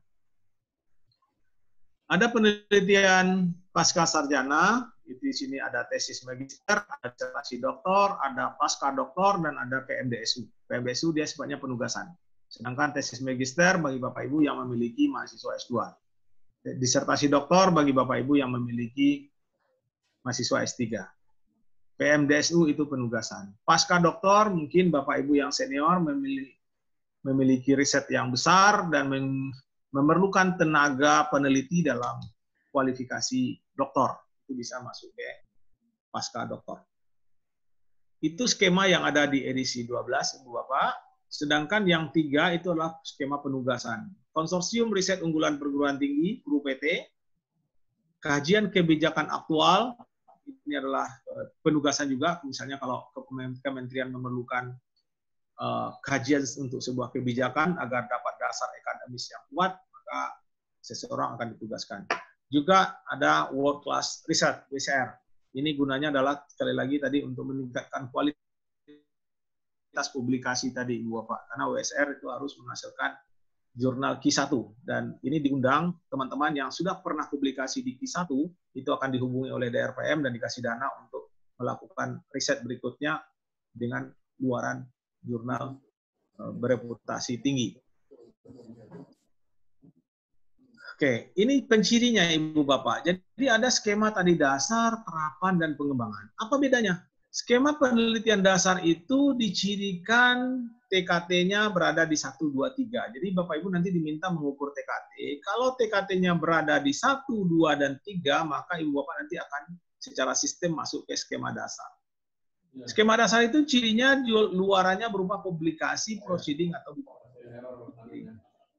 tetapi kalau pada saat pengisian TKT Bapak Ibu berada di 4, 5, 6, maka Bapak Ibu akan masuk ke skema terapan. Pencirinya adalah skema terapan itu luarannya lah kekayaan intelektual, uji coba daripada produk. Tetapi kalau penelitiannya berada di TKT 7, 8, 9, maka dia masuk ke skema pengembangan. Di mana luarannya sudah harus berupa KI like industri, feasibility study, dan sudah harus sampai ke business plan. Saya lanjutkan, Ibu bawa sedikit lagi. Nah, ini fokus untuk nasional tahun 2020-2024 sama Bapak Ibu, pangan, energi, dan seterusnya. Ini bidang fokus untuk skema kompetitif nasional. Tapi kalau Bapak Ibu mengajukan ke desentralisasi, karena UNIDA sudah memiliki dana desentralisasi, nanti melihatnya ke Renstra, penelitian UNIDA. Ya. Bagaimana dengan COVID? Ini dia. Jadi yang meneliti tentang COVID itu akan ada nilai plus-plus lah. Tapi bukan berarti yang 9 bidang fokus ini ditiadakan, tidak begitu. Tetap ada untuk tahun ini, pengusulan tahun ini tetap ada, tetapi penelitian yang mengarah ke COVID itu mendapat perhatian khusus. Itu saja bedanya. Saya rasa itu, Ibu Bapak, ini adalah penjelasan masing-masing skema yang sudah saya resumekan tadi di atas, karena waktunya sudah tidak memungkinkan, jadi saya kembalikan ke moderator, Ibu Rila, dan kalau ada yang bertanya silakan. Silakan, Bu. Baik, Prof. Terima kasih. Sepertinya masih banyak sekali yang perlu kami ketahui, Prof. Tapi karena keterbatasan waktu, dan ini para peserta sudah banyak sekali pertanyaan yang disampaikan melalui ruang chat, begitu. Langsung saja ke tanya-jawab ya, Prof, ya? Baik, untuk pertanyaan pertama, Prof. Ini dari Bu Fatimah, juga termasuk dari Pak Muhammad dari Agro. Bagaimana membuat roadmap penelitian yang baik untuk dosen? Apakah perlu kemudian disesuaikan dengan prodi, fakultas, universitas, atau juga dengan mata kuliah yang diampu? Atau roadmap itu disusun berdasarkan kesenangan dosennya, begitu, Prof? Bagaimana, Prof? Oke, baik, bagus pertanyaannya. Jadi roadmap secara definisi disebutnya peta jalan. Institusi LPPM punya roadmap, dituangkan di Renstra penelitian. Jadi Renstra penelitian UNIDA itu ada bidang fokus, ada tema, setiap tema ada roadmap. Negara pun punya roadmap. Eropa punya roadmap. Eropa itu kawasan. Salah satu roadmap Eropa yang saya baca itu dia 50 tahun lagi ingin menggunakan hidrogen sebagai energi. Itu roadmap Eropa. Nah, mungkin yang ditanyakan Ibu Fatimah adalah roadmap pribadi. Kalau roadmap pribadi adalah kita merenung ke diri kita. Saya dosen di UNIDA, bidang studi saya X. Dan saya ingin selama jadi dosen mendalami bidang ini. Lebih spesifik dia. Dan saya akan dikenal sebagai ahli ini selama jadi dosen. Sehingga kita terus saja mengkaji itu. Ya. Dan itu akan melahirkan dosen yang kompeten di bidangnya. Dosen yang mumpuni di bidangnya. Dan dia akan dikenang sebagai ahli itu. Itu kan yang disebut dengan roadmap pribadi. Caranya bagaimana? Caranya adalah, kalau kita sudah menetapkan itu, sama saja dengan memilih jodoh, Ibu Rila. Jadi ada banyak nih calon ini. Saya, insya Allah, bismillah, mengharungi hidup ini sampai mati itu dengan si X. Sebetulnya kan bukan hanya si X yang ada di luar, ada banyak pilihan. Sama seperti itu. Dan kita konsisten melakukan itu. Sampai akhir hayat, sampai kita pensiun, dan kita dikenal. Itu yang saya katakan tadi, kalau itu kita sudah buat, kita sudah bisa buat frame, buat tahapan. Kapan kita menghasilkan buku, kapan kita publikasi, sejauh mana dalam publikasi kita, seperti apa perkembangan ilmu di bidang itu. Dan ini akan memudahkan, repotnya cuma satu kali. Kenapa saya katakan repot satu kali? Kalau kita menentukan suatu bidang yang ingin kita dalami, yang pertama yang kita harus lakukan, semenjak dunia ini ada penelitian di bidang itu, apa sih? Kita kaji ke belakang. Nah, bagi kita orang kimia, bagi saya orang kimia, itu namanya kita pergi ke indeks, chemical index. Nanti kita masuk ke chemical abstract. Contoh, saya peneliti inulinase, enzim ya, enzim yang membuat prebiotik, inulinase. Yang pertama saya lakukan tahun 90 apa? Saya pergi ke LIPI Bandung, PDII, karena dulu belum ada internet seperti sekarang, kan manual. Saya pergi ke LIPI Bandung, saya cari itu indeks. Saya cari chemical abstract. Tahun berapa orang pertama kali di dunia ini meneliti inulinase dan tercatat. Dan itu saya fotokopi sampai tahun 90 itu. Saya punya dokumennya.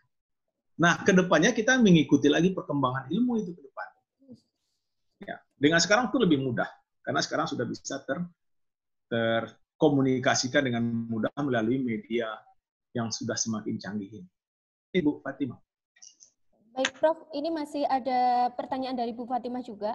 Ya. Untuk membuat roadmap itu, apakah dimulai ketika kita menjadi pengajar, ataukah harus juga disesuaikan dengan tema-tema skripsi dan tesis dulu keilmuan kita, begitu, Prof? Oke. Disesuaikan dengan tesis dan skripsi itu nggak harus. Tadi kan kita tesis dan skripsi itu kadang-kadang kita ngikuti pembimbing kita kan. Sekarang kita bertanya ke hati kita, saya ingin kawin dengan siapa ini? Setelah kawin ya setia di situ.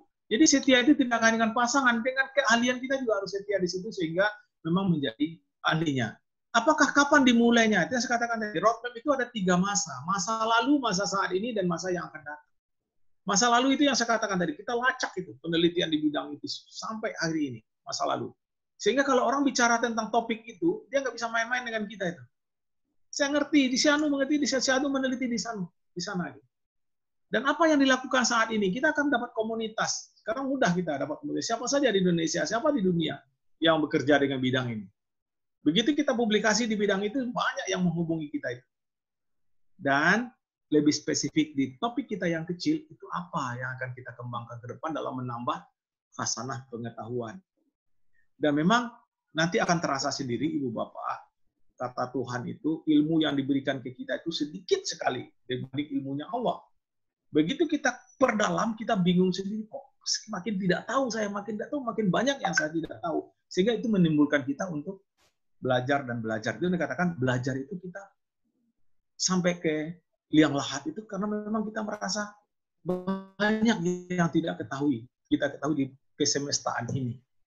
Gitu. Nah, pada akhirnya kan kita ujungnya itu berilmu juga mengagungkan Sang Khalik itu. Nggak ada apa-apanya kita dibanding ilmunya Allah. Ya. Silakan Ibu. Baik, Prof. Ini lanjut ke terkait dengan program pengabdian kepada masyarakat, Prof. Apakah bagaimana cara membuat roadmap program pengabdian kepada masyarakat yang berbasis output dan outcome? Begitu, ini pertanyaan dari Pak Kholis dan Pak Muhammad. roadmap pengabdian itu bagus ini ya. Selama ini kita abaikan roadmap pengabdian. Roadmap pengabdian itu sederhana. Pengabdian kepada masyarakat itu tujuan adalah merubah perilaku tenan atau masyarakat yang kita harapkan, yang tidak berdaya menjadi berdaya. Nah, cuman kalau kita mengatakan suatu masyarakat menjadi berdaya, itu tidak satu faktor. Sementara keahlian kita satu. Makanya sekarang banyak perguruan tinggi membuat desa binaan. Desa binaan membina dari A sampai Z. Di situ multidisiplin. Itu yang roadmap. Tapi bisa juga dipersempit. Misalnya bagaimana membuat masyarakat, yang di sini ada kesehatan masyarakat tadi ya, sadar akan COVID. Nah, apa yang harus diberikan kepada masyarakat? Karena masyarakat pengetahuannya kurang, sekolahnya kurang, ilmunya kurang. Nah, roadmap-nya apa? Roadmap-nya kita mau ukur, ada pre-test, kondisi saat ini, ada post-test. Sampai masyarakat itu benar-benar paham dengan COVID dan benar-benar mengikuti protokol kesehatan dengan baik. Itu roadmap. Jadi, roadmap pengabdian adalah suatu jalan, suatu cara untuk merubah perilaku tenan dari keadaan saat ini menjadi keadaan yang diharapkan. Sederhananya begitu. Dan bisa diaplikasikan dalam banyak hal. Pariwisata misalnya. Semua problem di kita. Makanan, problem. Banyak ya. Higienisitas, ya, gizi. Spiritual juga bermasalah. Ya. Oke. Baik, kalau penelitian tadi kan perlu dibuat roadmap dari tahun ke tahun begitu, Prof. Kalau untuk pengabdian masyarakat ini, apakah dalam satu program pengabdian itu kemudian selesai, apa bisa juga dibuat roadmap bertahap dari tahun ke tahun juga, Prof? Roadmap itu kurun waktu 5-10 tahun bisa kita yang menentukan. Bukan dari tahun ke tahun. Kalau tahun ke tahun itu tahapan pekerjaan kita. Tapi roadmap itu panjang dia. Ada masa lalu, masa saat ini, masa yang akan datang. Nah, dalam pengabdian masa lalu itu sebutnya latar belakang tenan. Pendidikannya seperti apa dan segala macam. Kondisi saat ini seperti apa. Kita ingin memberdayakan sebuah masyarakat. Ada ikut juga ya. Ada sebuah masyarakat, UMKM-nya yang nggak melek dengan sistem keuangan ekonomi modern. Nggak ngerti berinteraksi dengan perbankan. Atau kita mungkin karena kita berbasis keagamaan, bagaimana sebetulnya, apa sih bedanya syariah dengan tidak syariah? Memberikan pemahaman kepada masyarakat bahwa perbankan syariah itu lebih sesuai dengan akidah dan agama kita. Nah, roadmap-nya apa? Roadmap-nya adalah suatu program yang kita buat sedemikian rupa dengan berbagai aktivitas, sehingga masyarakat itu berubah mindset-nya gitu, terhadap suatu problem itu tadi. Baik. Baik, Prof. Ini ke selanjutnya dari pertanyaan teman-teman TBI ini privat chat ke saya, katanya belum dibacakan begitu, Prof. Mohon maaf.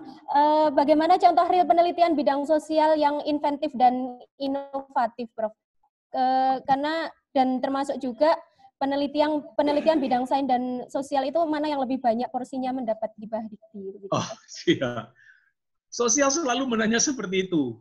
Jadi kalau kita lihat sekarang di pendanaan riset, itu lebih banyak dana sosial daripada dana saintek. Mulai 3 tahun terakhir. Kalau kita lihat SBK, standar biaya penelitian, itu SBK sosial jauh lebih besar daripada eksakta. Contoh, di eksakta yang paling tinggi itu kesehatan 300 jutaan per tahun. Sosial itu 650 juta per tahun. Tapi anehnya, dananya besar, proposalnya nggak ada itu. Nggak masuk proposalnya. Jadi, yang ingin saya katakan adalah, saya di reviewer ini sudah dari 2005. Saya sudah ikut buat panduan dari edisi 8 sampai edisi 13 sekarang. Tidak ada dikotomi keilmuan. Yang ada adalah penelitiannya berkualitas, semua penting, semua perlu, sesuai dengan aturan main dia akan didanai. Oke, kembali ke inovasi sosial. Ini menarik. Selama ini dikatakan inovasi itu adalah di bidang sains kebendaan saja, dalam bentuk benda. Tidak. Inovasi sosial justru kita butuhkan sekarang. Bagaimana kita membuat suatu inovasi, temuan-temuan ilmu sosial itu, invensi di bidang sosial itu, kita jadikan suatu inovasi untuk merubah perilaku masyarakat yang tantangannya globalnya itu luar biasa, terus budaya kita tergerus, gitu ya, pola pikir anak-anak kita tergerus, kita berkejar dengan waktu, masuknya budaya luar ke kita dan segala macam. Ini harus dibentengi dengan inovasi-inovasi sosial kita. Ya. Cucu saya umur 3 tahun itu dia lebih hafal Naruto, Suzuka gitu ya, daripada budaya kita gitu. Jadi nggak usah berpikir jauh-jauh, yang simpel-simpel saja. Kenapa sih anak kita lebih kenal Doraemon, misalnya gitu, Upin Ipin, misalnya gitu. Ya, itu contoh kecil saja. Bagaimana kita membuat inovasi sosial. Dulu saya senang itu ada Ria Enes dulu ya, yang boneka itu. Sekarang udah nggak ada lagi. Dulu jadi terkenal seluruh Indonesia kan. Ya. Jadi ada banyak dalam bidang remaja, misalnya narkoba dan segala macam, itu kan perlu inovasi-inovasi untuk merubah, ya, atau paling tidak membentengi anak-anak kita dari serangan-serangan sosial dari luar, ya, social engineering namanya itu ya. Oke, maaf, saya bukan dari ilmu sosial, saya dari kimia, Bapak Ibu, jadi dari teman-teman sosial. Sebetulnya jam 10 ini saya juga ada rapat dengan kelompok ilmu sosial dari LIPI, tapi karena saya udah keburu ditugasi oleh Pak Oki di sini, saya bilang saya nggak bisa ikut gabung. Jadi kita sekarang, kelompok ilmu sosial dari LIPI itu ingin mendesain roadmap ilmu sosial itu seperti apa, itu lagi dibuat, nanti saya komunikasikan kalau memang sudah selesai. Jadi dari semua itu, jadi dikomando oleh LIPI, ada Ristek, ada beberapa perguruan tinggi gabung di situ untuk membuat suatu TKT khusus untuk ilmu sosial. Kalau sekarang kan TKT sosial itu kan digabung semua, pendidikan di situ, humaniora di situ, ekonomi di situ, sekarang sedang digodok oleh LIPI dan Ristek. Silakan Bu Rila. Baik, ini masih nyambung dengan pertanyaan sebelumnya, hal teknis begitu ya, Prof. Bagaimana tentang efektivitas pembelajaran, baik itu strategi maupun media pembelajaran, termasuk apakah itu termasuk penelitian yang bisa didanai di RPM begitu? Ya. Kemudian bagaimana contoh model atau prototipe atau teknologi tepat guna yang menjadi output-nya, Prof? Teknologi pembelajaran tentunya kita Indonesia ini kan sangat variatif ya. Kalau kita lihat di kota besar pembelajarannya seperti ini, coba pergi ke daerah perkebunan sawit di Riau gitu ya. Pergi sekolahnya sekian kilometer, gurunya cuma 1 orang, satu dia matematik ngajarin itu, bahasa itu semua dia yang ngajarin. Nah sekarang bagaimana kita membantu itu dengan berbagai teknologi ataupun model untuk memudahkan itu semua. Ya. Jadi agar lebih efektif, agar lebih efisien, tentunya berbasis kondisi ya. Yang perlu kalau dia penelitian itu kan harus kuat di latar belakang. Kita membuat model pembelajaran kan nggak bisa membuat model pembelajaran yang umum seperti yang sudah ada di permen. Tapi kita mungkin membuat model pembelajaran terkhusus untuk anak-anak di perkebunan misalnya. Atau untuk anak-anak yang ada pondok juga nggak semuanya seperti Gontor loh, Mbak. Ya. Kalau di tempat saya tuh banyak pondok yang sangat prihatin. Jadi dia bagaimana supaya dia dengan kondisi dia seperti itu, bagaimana dia pembelajaran itu efektif sesuai dengan KKNI standar. Kan ada KKNI SMP segini, gitu ya, levelnya berapa? 3, saya lupa. Apakah di seluruh Indonesia sudah tercapai itu semua? Enggak. Dipengaruhi oleh apa? Gurunya, infrastrukturnya, dan segala macam. Nah, dengan kondisi kelemahan itu, apa yang bisa kita lakukan dari kampus untuk membantu agar itu bisa mendekati paling tidak? Gitu, Bu. Secara umum yang bisa saya sampaikan. Ya. Baik, ini ada pertanyaan dari Pak Supriyadi, beliau dari UIN Jakarta, karena kebetulan hari ini peserta kita juga ada yang dari luar, Prof. Ya. Beliau bertanya, bagaimana cara mengintegrasikan penelitian dengan PKM? Pengabdian masyarakat? Iya, betul. Ya, itu yang diharapkan sekarang, arah kebijakannya ke sana. Saya nggak tahu Bapak ini dari ilmu sosial atau ilmu aksara. Kalau dari ilmu sosial, Bapak Ibu sudah menemukan sebuah model pemberdayaan masyarakat, sudah diuji coba modelnya, ya sudah terapkan di masyarakat. Memang didorong segitu sekarang. Pengabdian pun sekarang didorong pengabdian berbasis riset. Artinya apa? Hasil-hasil riset yang bisa dimanfaatkan masyarakat itu mendapatkan poin tersendiri nanti di Simlit Amas. Jadi simpel. Misalnya kita membuat bagaimana membuat briket untuk daerah-daerah yang energi kurang, kan Kalau di tempat saya itu ada orang buat berikat dari limbah sawit gitu ya, diberikan teknologinya ke masyarakat, atau membuat energi mikrohidro bagi daerah yang tidak ada di aliran listrik. Mungkin kalau di Jawa udah nggak ada ya, kalau di luar Jawa tuh masih banyak. Kira-kira begitu. Baik. Ini pertanyaan dari Pak Andi. Jika prodi ekonomi kolaborasi dengan farmasi atau gizi dalam membuat roadmap-nya, apakah bisa, Prof? Sangat bisa. Contoh, misal begini, saya seorang peneliti antibiotik. Saya sudah uji klinis. Saya sudah dibantu oleh teman farmasi formulasi. Bagaimana saya menjualnya? Itu harus ada orang ekonomi, saya nggak bisa mengkaji itu. Suatu produk saya yang baru, yang tidak dikenal orang, saya taruh di luar nggak akan dibeli orang. Itu perlu teman sosial, namanya social engineering dan economic engineering. Kita memang harus bersama, saling berkolaborasi, seperti grup band. Jadi ada yang pukul drum, ada pegang gitar, artinya harus sama. Tapi jangan sama-sama bunyi, nggak karuan dia. Jadi ada masanya tempatnya ada yang bunyi itu drum, ada yang bunyi itu gitar, sehingga menjadi untaian syair yang indah begitu. Artinya memang harus ada kolaborasi antar keilmuan ya, Prof, untuk pengabdian kepada masyarakat. Sekali lagi dilihat topiknya bagian mananya. Nah, di dalam proposal di situ ditanyanya kompetensi tim pada tahun itu. Makanya tim di penelitian itu bisa berganti setiap tahun. Ada penilaian, tidak bisa asal pasang dia. Misalnya saya di tahun pertama nggak memerlukan teman ekonomi, yang saya perlukan teman farmasi karena saya mau formulasi. Saya dari kemis, saya nggak ngerti formulasi. Jadi kalau saya taruh ekonomi di situ lemah dia. Tetapi saya taruh orang farmasi yang mengerti bagaimana memformulasi, apakah jadi tablet, jadi kapsul, jadi kuat dia. Tetapi setelah itu jadi, bagaimana ini mengkaji prospek pasar, bisnis plan, dan segala macam, saya taruh di situ orang farmasi, nggak laku dia. Lemah dia proposal itu, tetapi di situ ada ahli ekonomi. Kuat dia. Kira-kira begitu, Ibu Lila. Baik. Ini pertanyaan terakhir, Prof, sebelum kita akhiri sesi pertama ini. Ya. Pertanyaan dari Pak Kholes lagi, terkait dengan usulan Kemenristek BRIN yang akan dibuka bulan Oktober nanti, sesuai informasi Prof tadi, apakah skema itu akan dibuka baik penelitian maupun pengabdian, ataukah ada penyesuaian dengan beberapa skema yang ditunda karena pandemi COVID? Karena tahun kemarin kan tahun ini ada yang beberapa ditunda begitu, Prof. Ya, jadi skema itu akan dibuka bulan Oktober. Kita berdoa bersama supaya tahun depan pendanaan bisa normal kembali. Yang jelas yang tertunda kemarin itu kalau nggak salah infonya sekitar 400 miliar itu akan dialokasikan khusus.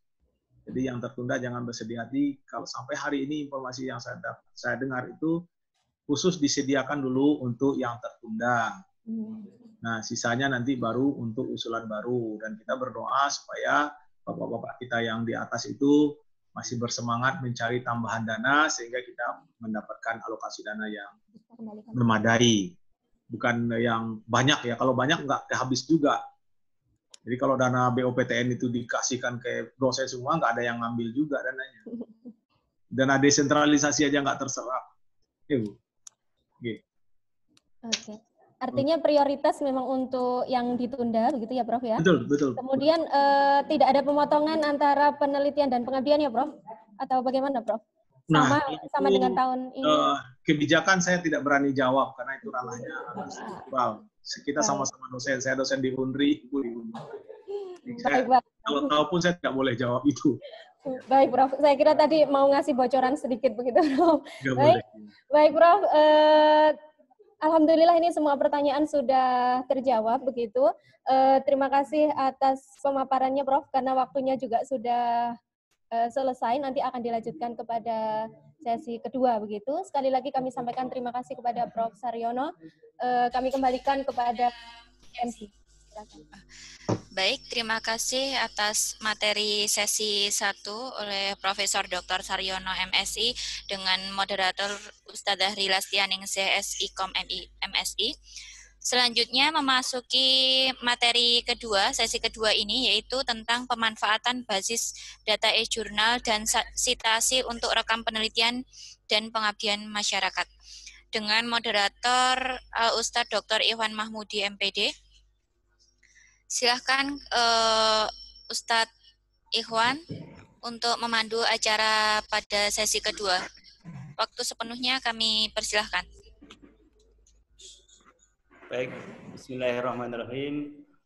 Yang kami hormati Bapak Rektor, Bapak Wakil Rektor, Dr. Abdul Hafiz Z, kemudian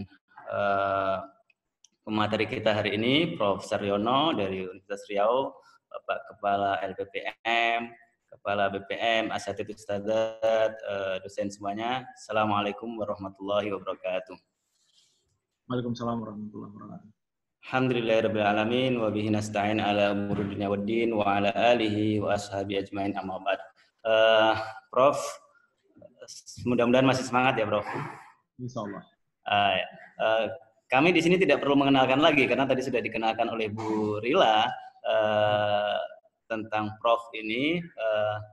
Untuk sesi yang kedua ini, Prof, terkait dengan basis data ya.